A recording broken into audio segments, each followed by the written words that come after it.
Hello everyone and welcome to another English with Joseph. I'm Joseph and I'm here usually daily to help you with your English. Today I'd like to talk to you about the future perfect tense. Now I know that the future perfect sounds like it's a contradiction, future and perfect, because usually we refer to the perfect tenses when we're talking about the past tense. For example, there's the past simple, there's the past perfect, there's the present perfect, but there's also a future perfect. And that is what we're going to be talking about today. But before I begin talking to you about the future perfect tense, I would like to talk to you about one of my favorite books. For those of you who watch this podcast regularly, you will know that I love to read, and I particularly like to read things about my homeland. As you know, I am Scottish, and Scottish culture and history is very interesting for me. One of my favourite books is this one, The Gaelic Otherworld, by John Gregerson Campbell. The Gaelic Otherworld is a book which is written in English about what the Gaelic people believed. The Gaelic people had a strange kind of psychology. Well, not just the Gaelic people, I think it was all of the Celtic people. They believed that things which they could not explain, such as disability, social issues, perhaps such as rape or other things, were because of supernatural beings. Many of them believed that these supernatural beings were fairies, and they had specific names for the type of fairies which caused specific types of diseases. These fairies were not small fairies like you read about in Peter Pan. The Scottish fairies were big men who were usually 10 feet tall, people you did not want to meet if you were walking alone, because they were very strong and very, very dangerous. There were other types of fairies who were small, ugly women, usually with distorted noses. But this book documents all of these beliefs. The Gaelic Otherworld. It's been out of print for some time, but I picked up a copy when I was in Scotland last week. It's actually back on the shelves now, and you can buy it everywhere, even on Amazon.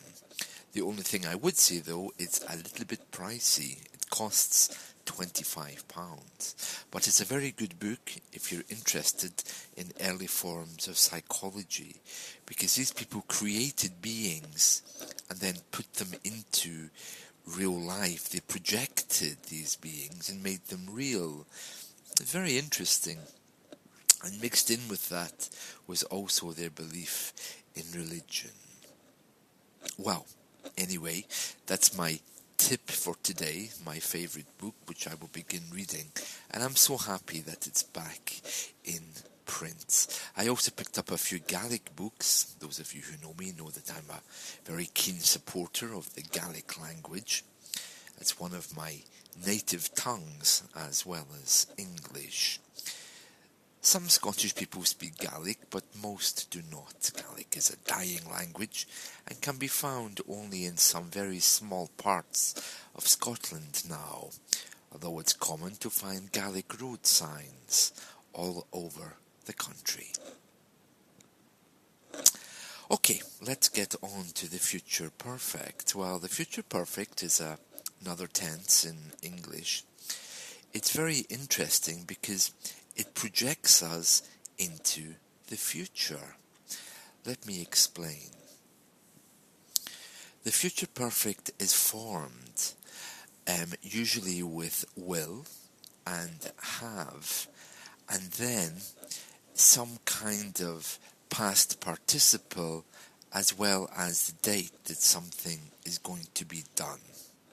An example: yes, I will have that done for you by Thursday.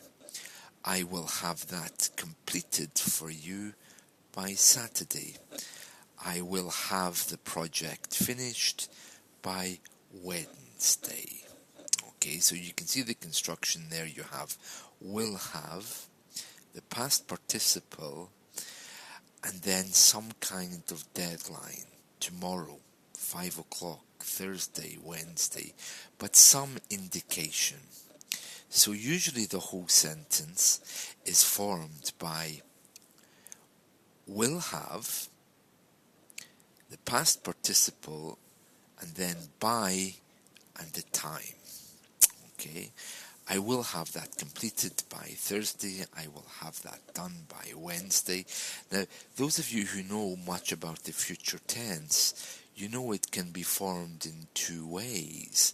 One is with will, and the other one is going to. I'm going to do that for you on Tuesday.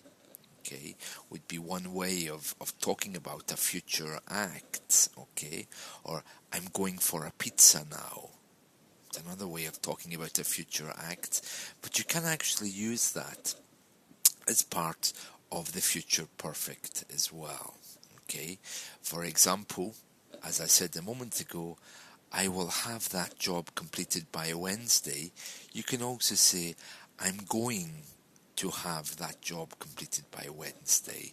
And this construction is going to, the usual way you would form, the future, if you're not using will, to have that job completed, or that whatever completed, or you could even just say, I'm going to have it done, whatever way you want to put it. In the same way, it's the same construction. Then by and a time of completion. So, I will have that done by Wednesday. I'm going to have that done by Wednesday. I will have the project finished by 5. I'm going to have the project finished by 5. Okay, so it's the same idea. Going to have, then you describe what it is, by, and the deadline. Okay, so that basically is the future perfect. There isn't really much else to say about it. The future perfect expresses the idea that something will happen before another action in the future. It can also show that something will happen before a specific time in the future. By next November, I will have received my promotion. By next November, I'm going to have received my promotion. By the time he gets home, she is going to have cleaned the entire house. By the time I get home, she will have cleaned the entire house. Okay.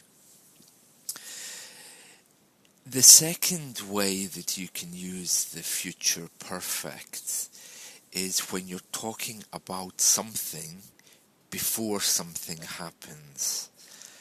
I will have been in London for 6 months by the time I leave. I'm going to have been in London for 6 months by the time I leave is less common, but you could say it. By Monday, I'm going to have had my book for a week. By Monday, I will have had my book for a week. Okay, those are our two examples. There's a couple of other ways that you can use the future perfect as well.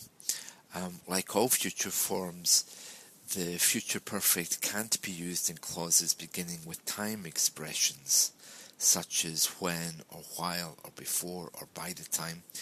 So, I'm going to see a movie when I will have finished my homework is not correct. I'm going to see a movie when I have finished my homework is correct. So the same rules apply about time with future perfect if you're using them. Also, with the active and passive sentences, there's a few things that you have to keep in mind. They will have completed the project before the deadline is active.